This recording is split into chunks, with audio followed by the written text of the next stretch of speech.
हरकत नाही, आपली माया आहे ना, मायाचा मुलगा म्हणजे तुझा नातूच की, हो की नाही मीरा काकी? So sweet. अगं लाजली बहुतेक.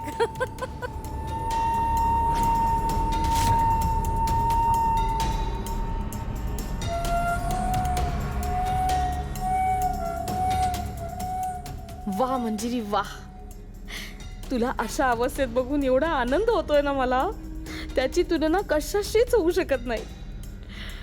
पण मंजिरी, एक गोष्ट लक्षात ठेव, ही तर फक्त अजून सुरुवात आहे.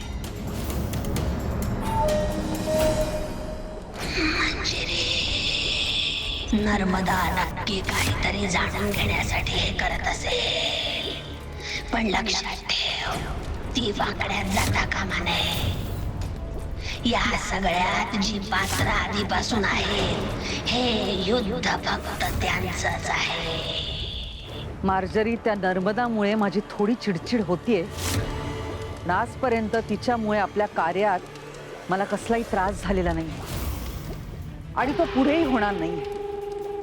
आणि चुकून जर का तसं झालं तर मी तिला संपवायला मागे पुढे बघणार नाही.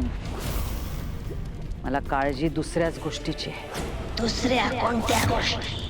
मीराने तिच्या बाजूने तिच्यातला आणि अंबिका मधला वाद संपून टाकलाय, पण अंबिका अजूनही अडून आहे. त्यामुळे त्यांच्यातले मनभेद फक्त एका चाकावर टिकून आहेत. मग दुसरं चाक तुटायलाही जास्त वेळ लागणार नाही, कारण सगळे चिन्ह त्याच दिशेने जात आहेत. मग आपण आता काय करायचंय? कालछाया कवच. कालछाया कवच? तुझ्या सुरक्षेसाठी आपल्याला कालछाया कवच निर्माण करावं लागेल. पण लक्षात ठेव, हे साधं कवच नाही. ते उभं करण्यासाठी आपल्याकडची एक अतिशय महत्वाची शक्ती वापरावी लागेल. आणि एकदा ती शक्ती वापरली की ती पुन्हा कधीच परत येत नाही, पुन्हा कधीच परत येणार नाही. आणि जर हा कवच विधी फसला तर ना तुला कवच मिळेल, ना ती शक्ती कधी परत येईल. नाही फसणार.